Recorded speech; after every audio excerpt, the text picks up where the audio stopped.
MP Avinash Reddy రాజకీయ లబ్ధి కోసం పరామర్శలు మానుకోవాలని పులివెందుల నియోజకవర్గ టీడీపీ ఇన్ఛార్జ్ బీటెక్ రవి అన్నారు. వైఎస్ అవినాష్ రెడ్డి తన రాజకీయ లబ్ధి కోసమే నిన్న సింహాద్రిపురంకి పరామర్శకు వచ్చాడని మండిపడ్డారు. ప్రశాంతంగా ఉన్న సింహాద్రిపురంను లేనిపోని వివాదాలు సృష్టించి వైఎస్ అవినాష్ రాజకీయ లబ్ధి పొందాలని అనుకుంటున్నాడని, అవినాష్ పప్పులేం ఉడకవు అని అన్నారు. హత్య రాజకీయాల గురించి మాట్లాడే అర్హత ఎంపీ అవినాష్ రెడ్డికి లేదన్నారు.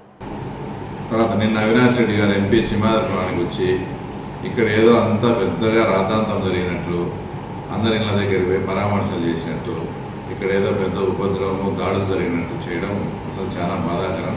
సింహాద్రిపురం మండలంలో మీరు గతంలో కూడా చూసుకోండి, 2014 నుంచి 19 వరకు తెలుగుదేశం పార్టీ అధికారంలో ఉన్నప్పుడు కానీ ఇక్కడ ఉండే ప్రజలు అంతా చాలా ప్రశాంతమైన జీవితం, ఎవరి బిజినెస్ వాళ్ళు చేసుకునే పరిస్థితులు ఆనాడు మేము కల్పించాం. తర్వాత ఈనాడు కూడా మేము కల్పిస్తున్నాం. మేము అతనికి ప్రధానంగా అతను పోయి ఇక్కడ కూర్చుని వాళ్ళ ఇళ్ళ దగ్గరికి పోయి పరామర్శించడం జరిగింది. దీంట్లో వాస్తవం ఏంటంటే వాళ్ళు ఫోన్ చేసి వాళ్ళ పిఏ కానీ వాళ్ళు కానీ మా ఇంటి దగ్గర జరిగింది ఏదో ఆ రోజు ఏదో చిన్న ఇది జరిగిపోయింది, ఆ జరిగిందనే దానికి ఎలాంటి కేసులు బుక్ కాలేదు, తర్వాత ఎలాంటి ఎవిడెన్స్ లేదు.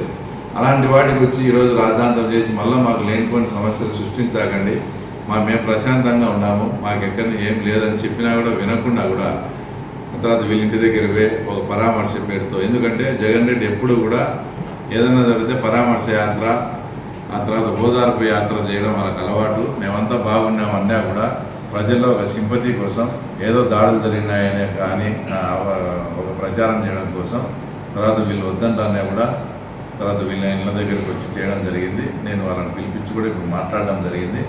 ఎవరికి ఎలాంటి సమస్య లేదు, మేమంతా కూడా ఇక్కడ ప్రశాంతమైన జీవితం, ప్రశాంతమైన వాతావరణం అంతా చేసేదానికి మేము ఎల్లప్పుడూ కూడా మా ముఖ్యమంత్రి గారు ఆదేశాలు కూడా అలాంటివే.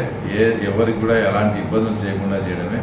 ఊరికి లేని చోట కూడా ఇబ్బందులు అవి ఉన్నాయని చెప్పి ఈ రకంగా రాద్ధాంతం చేసి ప్రశాంతంగా ఉండే సింహాద్రిపురాన్ని డిస్టర్బ్ చేయొద్దని కూడా అవినాష్ రెడ్డి గారికి చెప్తూ, ఈయన వచ్చినట్టు ఉండకుండా ఏదో వినుగొండలో రషీద్ హత్య జరిగింది, అది చూస్తుంటే చాలా బాధాకరం, ఆడ చేయి నరికినారు, అతన్ని వచ్చి తల మీద నరికినారని చెప్పి అవినాష్ రెడ్డి గారు ఒక్కసారి ఆ రషీద్ అన్న ఎవరో ఇక్కడ వివేకానంద రెడ్డి అనే అతను మీ సొంత బాబాయ్, వివేకానంద రెడ్డిని కూడా మీరు ఏమన్నా సైనైడ్ ఇచ్చి దిండు పెట్టేని చంపలే, మీరు కూడా గొడ్డలితో నరికే చంపినారు. ఏదన్నా ఒక మాట మాట్లాడేటప్పుడు గతంలో మీరేం చేశారనేది కూడా ఒకసారి తలుచుకుంటే బాగుంటుంది. అలాగే సింహాద్రిపురంలో దుద్దగుంటలో పరమేశ్వర రెడ్డి అనే అతన్ని ఆ తర్వాత హత్య గావింపబడితే ఆ ఎఫ్ఐఆర్లో పలానోళ్ళు చేసినారని పెడితే ఇదే అవినాష్ రెడ్డి ఇన్ఫ్లుయెన్స్ చేసి అక్కడ ఉండే ముద్దాయిలను ఒకరిద్దరిని తప్పించడం జరిగింది.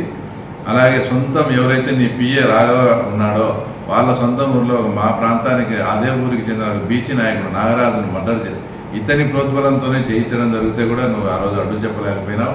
ఆ కేసు, ఈ 2 కేసులు కూడా అతి త్వరలో మళ్ళా విచారణకు కూడా వచ్చి ఆ కేసులో ఎఫ్ఐఆర్లో ఎవరెవరు ఉన్నారు, ఆ హత్యను ప్రేరేపించిన వాళ్ళ పిఏ అయినటువంటి రాఘవరెడ్డి ఇలాంటి వాళ్ళు కూడా నిజంగా దాంతో సంబంధం ఉందని మేము చెప్తున్నాం.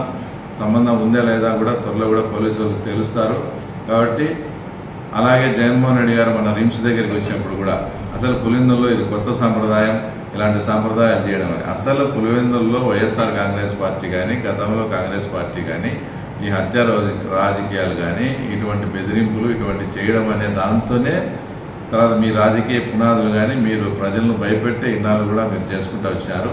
కాబట్టి మీ అందరికీ చెప్పేది ఏంటంటే ప్రశాంతంగా ఉండే దాంట్లో మీ రాజకీయ లబ్ధి కోసం ఓదార్పు యాత్రలు, పరామర్శ యాత్రలను పెట్టి ఇంకా లా అండ్ ఆర్డర్ ప్రాబ్లం వచ్చేదానికి దయచేసి ప్రయత్నించవద్దని వైఎస్ఆర్సీపీ వాళ్ళకి మనవి చేస్తాము.